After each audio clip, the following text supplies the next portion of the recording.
Hello bachcho, let's see this question. The question says transition elements have greater tendency to form complexes because option A, they have vacant d orbitals, B, they have large size, C, they show variable oxidation state, and D, they have 2 electrons in their outermost shells.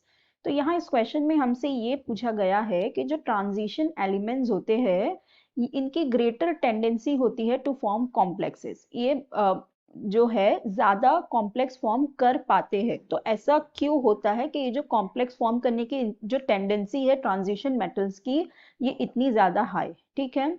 तो जो transition elements होते हैं या जो हमारे D block element होते हैं, ठीक है, ट्रांजिशन एलिमेंट या उसे हम डी ब्लॉक एलिमेंट्स भी कहते हैं। सो जो डी ब्लॉक एलिमेंट्स होते हैं अगर हम इनकी जनरल इलेक्ट्रॉनिक कॉन्फ़िगरेशन देखें तो ये होती है n-1 d 1 to 10 and ns 0 to 2, ठीक है। ये होती है इनकी जनरल इलेक्ट्रॉनिक कॉन्फ़िगरेशन।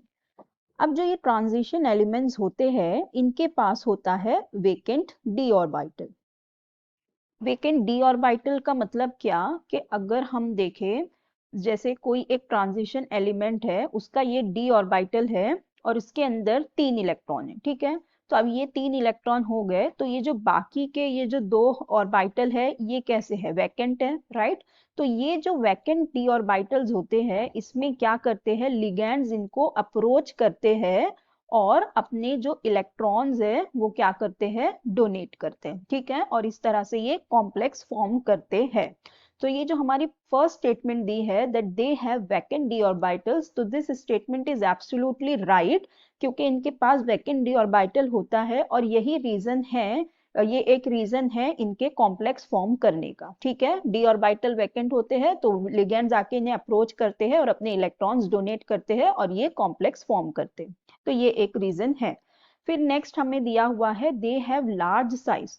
तो ये स्टेटमेंट बिल्कुल ही रॉन्ग है। जो डी ब्लॉक एलिमेंट्स होते हैं ये बहुत ही स्मॉल साइज्ड के होते हैं, ठीक है। ये कैसे होते हैं, स्मॉल साइज्ड एटम होते हैं as compare to s and p block element, ठीक है। अगर हम इन्हें कंपेयर करें s and p block element से तो ये छोटे होते हैं उनसे, ठीक है।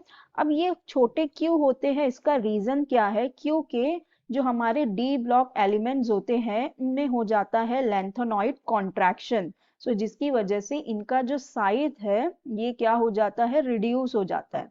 जैसे जैसे हम अक्रॉस द पीरियड मूव करते हैं लेफ्ट टू राइट जो न्यूक्लियर चार्ज होता है वो इंक्रीज होता जाता है and with increase in nuclear charge यहाँ पे आ जाती है screening effect and this makes their size to get reduced, ठीक है।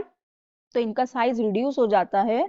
तो हमारे पास एस होते हैं सबसे बड़े साइज के, फिर होते हैं p and then d and then f. तो डी जो ब्लॉक एलिमेंट्स होते हैं ये स्मॉल साइज होते हैं as compare to s and p. तो ये रीजन नहीं है और एक्चुअली ये स्टेटमेंट ही रॉन्ग है कि ये लार्ज साइज होते हैं, लार्ज साइज के नहीं होते। फिर नेक्स्ट स्टेटमेंट में हमें कहा गया है दे show variable oxidation state. So this statement is absolutely right. जो हमारे डी ब्लॉक एलिमेंट होते हैं ये मोस्टली +2 to +6 की ऑक्सीडेशन स्टेट शो करते हैं एंड समटाइम्स जैसे मैग्नीज हो गया ये +2 से +7 की ऑक्सीडेशन भी शो करता है and because of this variable oxidation state ये ज्यादा बॉन्ड्स बना पाते हैं और ये कॉम्प्लेक्स भी फॉर्म कर पाते हैं, अलग अलग लिगैंड्स के साथ मिलके कॉम्प्लेक्स बना पाते हैं क्योंकि इनके पास वेरिएबल ऑक्सीडेशन स्टेट है। तो ये वाली जो स्टेटमेंट है ये भी बिल्कुल करेक्ट है, इसलिए ये कॉम्प्लेक्स फॉर्म कर पाते हैं। अब नेक्स्ट हमें दिया हुआ है they have 2 electrons in their outer most shells.